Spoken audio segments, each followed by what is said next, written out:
अच्छा, मुझे ये कुछ फोटोग्राफ्स मिली जिन्हें देखकर आपको लगेगा कि ये कोई रिलीजियस इस्लामिक स्ट्रक्चर है, लेकिन इससे रिलेटेड और फोटोज वीडियोस देखने के बाद मुझे रियलाइज हुआ कि ये तो मुंबई का गेटवे ऑफ इंडिया है। अब आप बोलोगे कि मैंने तो मुंबई का गेटवे ऑफ इंडिया देखा है और वो डेफिनेटली ऐसा तो नहीं दिखता है। बिल्कुल सही है, लेकिन इसके पीछे एक कहानी है। अगर आप गेटवे ऑफ इंडिया को ध्यान से देखोगे तो उस पर लिखा है, erected to commemorate the landing in India of their imperial majesties king George V and queen Mary on the 2 December MCMXI। अब इस लाइन में दो इंपॉर्टेंट टर्म्स हैं जो हमें कुछ बताती है। पहला है कमेमोरेट, मतलब कि किसी इंसान या इवेंट को सेलिब्रेट करना कुछ करके या बना के, और इस केस में किंग जॉर्ज V और क्वीन मेरी के मुंबई आने के इवेंट को ये गेटवे ऑफ इंडिया बनाकर सेलिब्रेट किया गया था। और दूसरा है MCMXI। अगर आपने स्कूल में रोमन नंबर्स पढ़े हैं तो आप जल्दी से बता पाओगे कि इसका मीनिंग है 1911, यानी ये किंग और क्वीन यहाँ पर आए थे 2 दिसंबर 1911 को। लेकिन इंटरेस्टिंगली अभी का जो हम ये गेटवे ऑफ इंडिया देखते हैं वो पूरा बनकर रेडी हुआ था 1924 में, मतलब कि 13 साल बाद। तो जब किंग और क्वीन यहाँ पर आए थे तब ये गेटवे ऑफ इंडिया था ही नहीं, और उनके स्वागत के लिए ये ताजमहल जैसा दिखने वाला प्लास्टर ऑफ पेरिस का टेम्पररी स्ट्रक्चर बनाया गया था।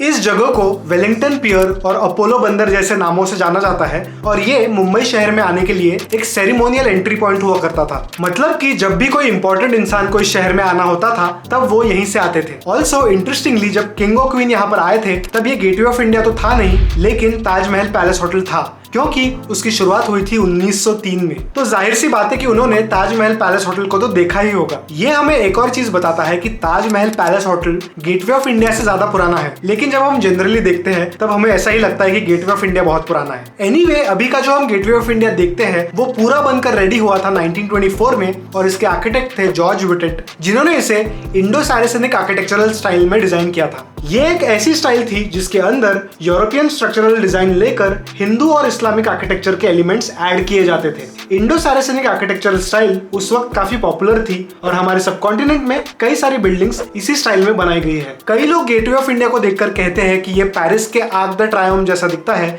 लेकिन वो काफी अलग है। उसके आर्किटेक्चरल स्टाइल को कहते हैं नियो क्लासिकल। जो आर्किटेक्ट से वीडियो देख रहे हैं वो प्लीज कॉमेंट करके इन दोनों स्टाइल के डिफरेंस को डिटेल में बताओ। Also even though mister Wittet gateway of India के आर्किटेक्ट थे, उस पर एक्चुअल जमीन पर काम किया था हमारे देश के इंजीनियर राव बहादुर यशवंतराव हरिश्चंद्र देसाई ने। अब आपको यूजुअली पता होगा कि आर्किटेक्ट्स और इंजीनियर्स कोई भी बड़ा स्ट्रक्चर बनाने के पहले उसका एक छोटा रेप्लिका बनाते हैं। इसी तरह इस गेटवे ऑफ इंडिया का भी एक मिनी रेप्लिका बनाया गया था, और वो आज भी रखा हुआ है वहां पर जहां पर एक समय पर मिस्टर देसाई का घर हुआ करता था। ये मिनी गेटवे ऑफ इंडिया आपको देखने मिलेगा मुंबई के गामदेवी एरिया में, और गेटवे और ताज के बीच में जो चौक है उसे उनका नाम भी दिया गया है।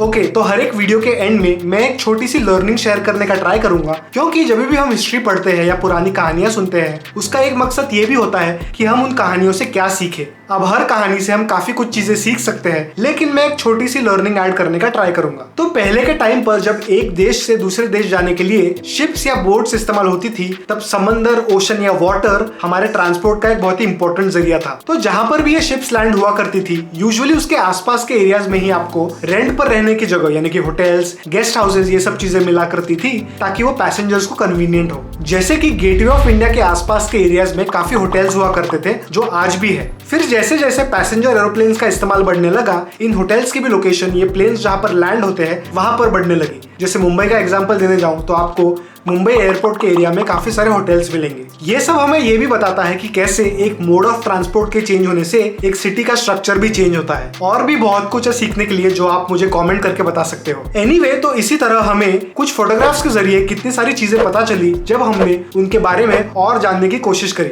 और मुझे ऐसे ही चीजों के बारे में जानना बहुत पसंद है। इसीलिए मैं हर बार कहता हूँ, स्टे क्यूरियस।